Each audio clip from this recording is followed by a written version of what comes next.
Kaveri seeds పాడి పంటలు కార్యక్రమానికి తిరిగి స్వాగతం.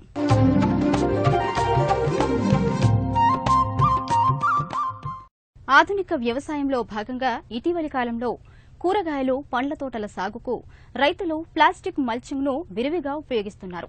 దీనివల్ల పంట దిగుబడి 30 నుంచి 50% పెరగడమే కాక సాగులో సమస్యలు చాలా వరకు తగ్గుముఖం పట్టాయి. అయితే నారు నాటేందుకు యంత్రాలను వాడకపోవడం వల్ల కూలీల సమస్య యథాతథంగా ఉంది. దీన్ని అధిగమించేందుకు ఓ రైతు ఈజీ ప్లాంటర్ పేరుతో ఓ సరికొత్త పరికరాన్ని ఆవిష్కరించి తోటి రైతుల మన్ననలందుకుంటున్నారు.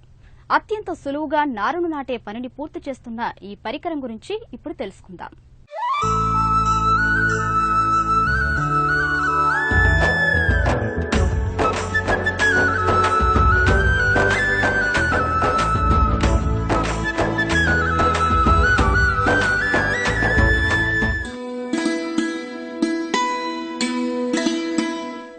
ప్లాస్టిక్ షీటును మొక్క చుట్టూ నేలపై కప్పడాన్ని ప్లాస్టిక్ మల్చింగ్ అంటారు. మొక్కల చుట్టూ మల్చింగ్ షీట్ని పరిస్తే భూమిలోని తేమ ఆరిపోకుండా ఉంటుంది. దీని ద్వారా 30 నుంచి 70% వరకు నీటిని ఆదా చేయవచ్చు. మల్చింగ్ షీటు వల్ల కలుపు మొక్కల బెడద 85% వరకు తగ్గుతుంది.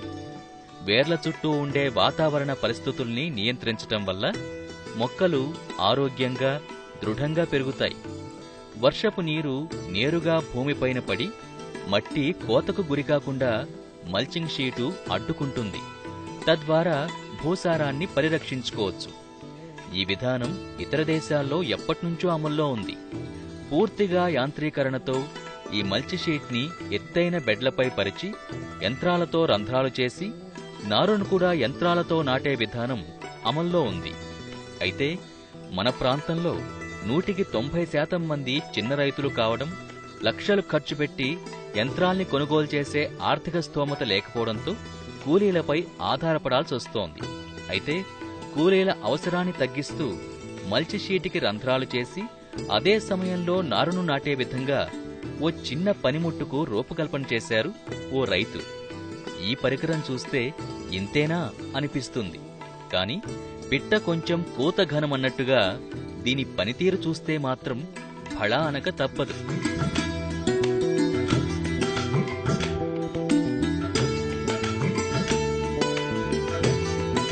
మహబూబ్ నగర్ జిల్లా బాలానగర్ మండలం గుండేడు గ్రామ రైతు భూపతిరాజు రామవిశ్వనాథరాజు సృజనాత్మకతకి అద్దం పడుతుంది ఈ పరికరం. మల్చింగ్ పైనే కాదు, ఎత్తైన ఓపెన్ బెడ్లపై కూడా ఈ ఈజీ ప్లాంటర్తో నారుని సులభంగా నాటవచ్చు. ఈ పనిముట్టు పనితీరుని స్వయంగా పరిశీలించిన శాస్త్రవేత్తలు రైతు కృషిని పలుమార్లు అభినందించారు. ఈ రైతు కూరగాయలకు పాలీమల్చింగ్ చేసే విధానాన్ని గత 10 సంవత్సరాలుగా అనుసరిస్తున్నారు.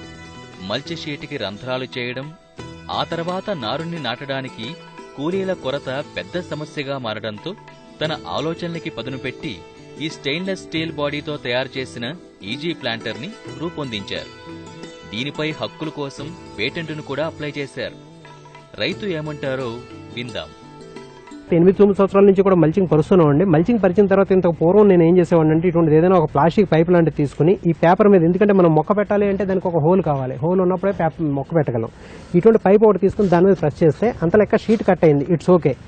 కట్ అయిన షీటు ఇంత లెక్క మళ్ళీ మనకి ఎవాపరేషన్ ఛాన్సెస్ వస్తాయి.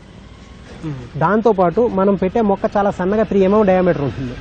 ఆ మొక్క పెట్టిన తర్వాత ఈ ఎవాపరేషన్ అనేది కూడా మనకి పెరగడంతో పాటు దాని చుట్టూ కూడా కలిపొచ్చే అవకాశాలు బాగా ఎక్కువ. రెండోది ఏంటంటే, ఇంతకుముందు మనం మొక్కలు పెట్టాలి అన్నప్పుడు ఇంతవరకు తీసామండి బాగానే ఉంది. తర్వాత దీనికి ఏంటంటే 2 లేదా 3 ఏళ్ళు ఇలా పెట్టుకుంటూ ఇందులో మొక్క పెట్టడం అనేది ప్రతిసారి, అంటే ఉదాహరణకి టమాటా మిర్చి లాంటిది మొక్క పెట్టేటప్పుడు 1 ఎకరానికి 8 నుంచి 16 వేల వరకు మొక్కలు పెడతా ఉంటారు. ఎన్ని మొక్కలు పెట్టారో అన్నిసార్లు కూర్చోవాలి, లేవాలి. ఆ చిన్న బెజ్జంలో చిన్నగా గుంత తీసి ఆ గుంతలో మొక్క పెట్టడం అనేది కామన్ థింగ్ అండి. కనీసం 1 ఎకరానికి 10 నుంచి 12 మంది మనుషులు అవసరం. అదే మల్చింగ్ పేపర్ ఉన్నప్పుడు హోల్ పెట్టడం అనేది మళ్ళీ సెపరేట్ పని. ఇవన్నీ గమనించిన తర్వాత నేను ఆలోచించి తయారు చేసిన చిన్న ఇన్స్ట్రుమెంట్ అండి. దీన్ని ఈజీ ప్లాంటర్ అని పేరు పెట్టాను. ఇది నా ఓన్ ఇన్వెన్షన్. దీంతో చేసినప్పుడు వచ్చేటువంటి బెనిఫిట్లు ఏంటంటే, మనకి ఇదే షీట్ మీద మనం దీంతో ఒకసారి కట్ చేసామంటే ఈ షీట్ అనేది కట్ అయినటువంటి పీస్ అంటూ ఎక్కడా లేదు. జస్ట్ ఒక స్లాట్ ఫామ్ అయింది అంతే. మనం బ్లేడ్తో కట్ చేసినట్టుగా ఒక స్లాట్ ఫామ్ అయింది. దీంతో ఈ ప్లాస్టిక్ వ్యర్థాలు మట్టిలోకి వెళ్లే అవకాశాలు పూర్తిగా పోయినాయి. రెండోది ఇక్కడ మనం గమనించవచ్చండి, ఇక్కడ నుంచి కలుపు రావడానికి అవకాశం ఉంది, ఇక్కడ కలుపు వచ్చే అవకాశాలు మోర్ దెన్ 90% వరకు తగ్గిపోయినాయి. ఇది మొక్కను పైనుంచి సింపుల్ గా వదిలేసామండి, వదిలేసినప్పుడు ఆ మొక్క ఎంత నీట్గా వెళ్ళి లోపల కూర్చుందన్నది మనం గమనించవచ్చు. ఇదే పని మామూలుగా మనిషి లోపలకు కూర్చొని చేయాలి అంటే చాలా ఎక్కువ పని. అయితే ఇది పని వేగాన్ని కూడా మనం గమనించరు, కానీ ఇక్కడ మనం డెమో పర్పస్ ఇస్తాం కాబట్టి ఊరికి దగ్గరగా ఎన్ని మొక్కలు ఎంత టైంలో పెడుతున్నాం అన్నది చూపించడం కోసం ప్రయత్నం చేస్తాను. ఎంత స్పీడ్గా వర్క్ అవుతుంది అన్నది కూడా ఒకసారి చూడండి.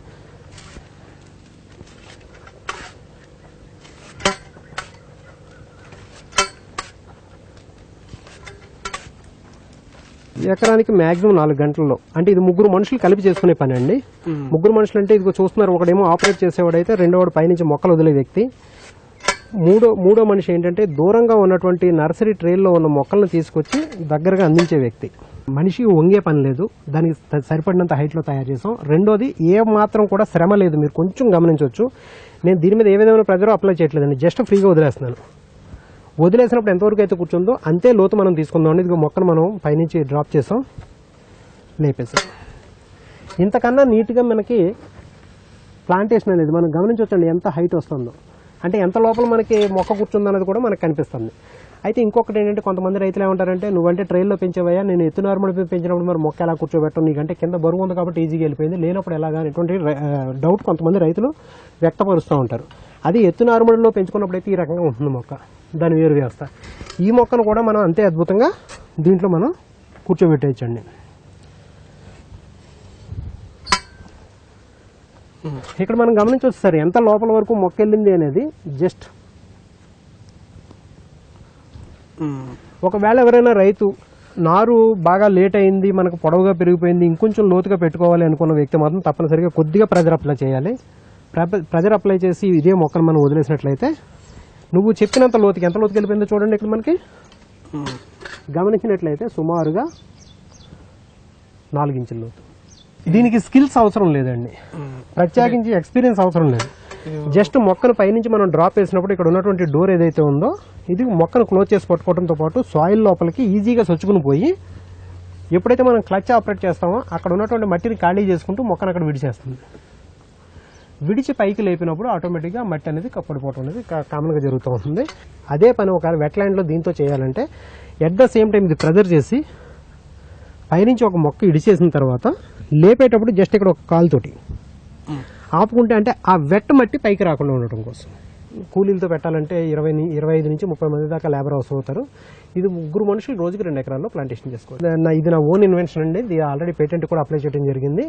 ఇంకొకటి, ఇది పూర్తిగా స్టెయిన్లెస్ స్టీల్తో తయారు చేస్తాం. 3 నెలలు కాదు 3 సంవత్సరాలు ఒక పక్కన దాచుకున్నా 3 సంవత్సరాల తర్వాత తీసుకుని అతను ఆపరేట్ చేసినప్పుడు ఏ విధమైనటువంటి తుప్పు ఇంకోటి ప్రాబ్లం లేకుండా హ్యాపీగా రన్ అవుతూ ఉంటుంది. దీని పరికరాల అమరిక ఎలా ఉందండి, దీంట్లో ఏమేమి పెట్టారు? ఇందులో ఏం లేదు సార్, వెరీ సింపుల్. అంటే మనం తయారు చేసినప్పుడు అయితే చాలా ఇబ్బందులు పడ్డాం, అది వేరే విషయం. ఈ అమరిక ఏంటంటే ఇందులో ఒక డోర్ ఉందండి, దానికి అటాచ్ చేసినటువంటి క్లచ్, ఒక స్ప్రింగ్, ఒక హ్యాండిల్. చాలా సింపుల్ సిస్టమ్. ఇవాళ చూసినప్పుడు ఇంతేనా అనేటువంటి భావన నాకే కలుగుతుంది, దీనికైనా అప్పుడు అంత కష్టపడ్డానండి. కానీ ఇప్పుడు చాలా ఈజీ అండి. ఇది నేను 3,000 రూపాయల్లో రైతులకు అందజేస్తున్నానండి. పూర్తిగా స్టెయిన్లెస్ స్టీల్తో తయారైనటువంటి ఇన్స్ట్రుమెంట్లు నా దగ్గర మాత్రమే లభ్యతలో ఉంటాయి. సమస్య వచ్చినప్పుడే దానికి పరిష్కారం మన ఆలోచనల నుంచి పుట్టుకొస్తుంది. అది నలుగురికి ఉపయోగపడినప్పుడు గుర్తింపు లభిస్తుంది. విశ్వనాథరాజు మేధస్సు నుంచి పుట్టుకొచ్చిన ఈ ఈజీ ప్లాంటర్ ఇప్పుడు రైతులందరికీ ఎంతో ఉపయుక్తంగా మారింది. ప్రయోగాలకు ఎప్పుడూ ముందుండే ఈ రైతు కృషి అభినందనీయం.